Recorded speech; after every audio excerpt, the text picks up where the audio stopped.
Une nouvelle page s'ouvre dans le paysage culturel guadeloupéen. La maison Yécri Édition a été lancée hier soir au Café Papier à Jarry lors d'une soirée mêlant lecture, dédicaces et rencontres avec le public. Portée par une équipe de jeunes guadeloupéens, cette nouvelle maison d'édition veut faire le pont entre les trésors du passé et les voix d'aujourd'hui. À cette occasion, l'artiste Brother Jimmy, premier auteur contemporain de la maison, était mis à l'honneur. Je vous propose d'écouter Tony Cyprien, fondateur de la maison d'édition. Il répond à Clément Pravaz. Yécri, c'est une maison d'édition afro-caribéenne fondée en 2025, que j'ai fondée avec mon épouse, et qui se donne pour mission de deux choses.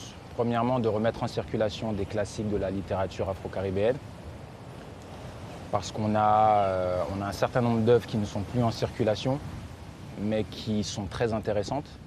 Donc ça, c'est la première mission. La deuxième mission, c'est une mission de construction. Le constat que l'on fait est simple, c'est qu'il y a énormément d'autrices et d'auteurs en puissance ici, qui ne bénéficient pas forcément d'une structure à même de les accompagner dans leur projet éditorial. Il y a des maisons d'édition qui font un travail remarquable déjà ici, mais la demande excède l'offre. Et du coup, c'est là qu'on a voulu se positionner avec une ligne éditoriale qui est assez claire pour pouvoir justement donner une voix à ces autrices et ces auteurs. Et Brother Jimmy est avec nous ce soir. Bonsoir Brother Jimmy. Bonsoir. Auteur du livre Naissance et Renaissance, premier auteur de cette maison d'édition Yécri. Pourquoi avoir ressenti le besoin de passer du micro à l'écriture ? Et en fin de compte, c'est parti de boutades d'amis. C'est-à-dire que lors de nos multiples tournages de Be World Connection, lorsqu'on voyageait ou lorsqu'on discute avec des artistes, qu'on discute avec des amis artistes dans des loges ou entre nous, simplement on se raconte des histoires. Et à force que je racontais telle histoire qui s'est passée dans les années 80, en 90, en 2000, les gars me disent « Mais t'as vécu combien de trucs toi, mais où t'es le camacon livre ?» Tu vois, et j'ai dit, au départ, j'ai pris ça pour une plaisanterie, j'ai dit « Mais non, je m'y voyais pas trop. » Et puis, petit à petit, mon entourage a insisté, les mêmes d'ailleurs, plus d'autres personnes. Et puis, j'ai commencé à me lancer dans le bain et j'aimais bien ça parce que de toute façon, j'écrivais déjà des textes en tant qu'artiste et j'aimais bien écrire aussi certaines pensées. Lorsque sur une actualité, des fois, j'ai des pensées, j'aime bien l'écrire, même si ça reste que pour moi-même. Donc voilà, on a poussé le bouchon un peu plus loin, on va dire. Alors, plusieurs vies, justement. Le mot renaissance au pluriel, hein, ça, je pense que ça a été fait de façon très pensée. Oui. Combien de vies, justement, avez-vous l'impression d'avoir vécu ? Allez. Je ne sais pas combien exactement, mais plusieurs, ça c'est sûr. Parce qu'en fin de compte, si on regarde bien tous, la vie, elle peut être courte. On dit qu'elle est courte, mais en vérité, elle peut être longue. Parce que ça dépend de ce que nous en faisons. Et puis des fois aussi, il y a le destin, que des fois, on n'a pas le choix. Donc on se retrouve à vivre certaines choses qu'on n'a pas désirées, mais qu'il faut surmonter. Et puis moi aussi, je suis quelqu'un de passionné.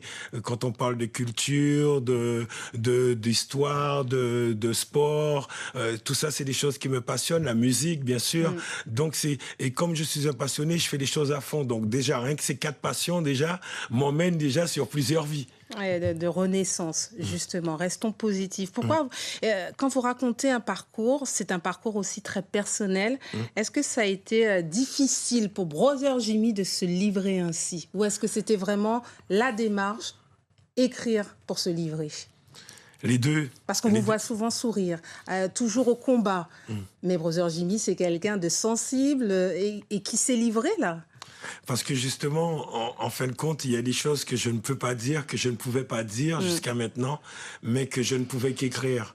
Parce que justement, durant mon adolescence, j'ai vécu certaines choses qui m'ont laissé un certain traumatisme que malheureusement d'autres jeunes ont vécu, puisque je me suis retrouvé avec d'autres jeunes justement à avoir vécu ce qu'on va dire des difficultés sociales. Je dirais ça comme ça à la télévision, mais dans le livre, on explique plus certaines maltraitances, par exemple.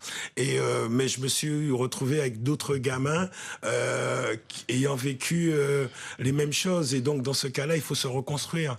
Parce qu'il y a la naissance et même ma naissance... Et les renaissances. Voilà, et puis même ma naissance, elle est originale, elle est particulière, puisque je suis né prématurément, ma mère a failli mourir, ainsi que moi-même. Donc, voilà, c'est tout ça que je raconte. Mais il y a aussi des choses dont je n'avais jamais parlé et qui étaient au fond de moi et qui ont fait de moi, des fois, cette personne un peu écorchée vive. Et j'avais envie de le livrer parce que j'estimais que si je devais parler de certaines choses comme Be World Connection, pour arriver à Be World Connection, pour arriver à Karukera Sound System, il y a d'abord un jeune homme qui a quitté son pays, un gamin qui a quitté son pays et qui est arrivé en France. Et à partir de là, il s'est retrouvé déraciné et il s'attendait... Et les mots restent, surtout. Voilà, il s'attendait pas à vivre certaines choses. Et c'est de cela dont je parle. C'est une façon de dire aux gens, quoi que l'on vive, il faut se relever. Il faut se donner le moyen de se relever. Alors, Be World Connection, Be World, Brother Jimmy, l'artiste, le journaliste, l'animateur, le militant. Et vous parlez aussi beaucoup d'identité, de mémoire caribéenne. Ça, vous tenez vraiment à votre Guadeloupe, à la Caraïbe. Est-ce que vous pensez que cette mémoire est aujourd'hui insuffisamment racontée? Et est-ce que ce livre est aussi destiné à cette jeunesse guadeloupéenne, très rapidement? Très rapidement, alors oui, c'est suffisamment raconté, mais pas suffisamment mis à l'honneur. Et ça doit être encore raconté et être encore plus mis à l'honneur, l'histoire des Afro-Caribéens, l'histoire des Caribéens, pas que des Afro, mais l'histoire de la Caraïbe, parce qu'il y a énormément d'auteurs dans la Caraïbe, que ça soit en Haïti, à Cuba, Guadeloupe, Martinique, vraiment dans toute la Caraïbe, il y a beaucoup d'auteurs, mais c'est aux médias, c'est aux outils qui promouvoient, les outils qui sont censés promouvoir la culture, mais de faire encore plus. J'ai pas dit qu'il y en a pas, mais de faire toujours un peu plus, parce que justement, en parlant de jeunesse, notre jeunesse en a besoin. Il faut sortir les jeunes des tablettes, ou si on les met, ou s'ils restent sur les tablettes, dans ces tablettes, justement, il faut ingurgiter, j'insiste exprès sur ce mot, justement, de la culture et justement cette identité caribéenne, qui est la nôtre.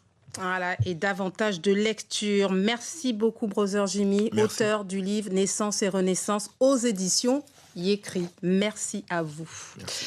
Allez, on parle sport. 10 ans d'absence et un retour triomphal. La natation artistique guadeloupéenne a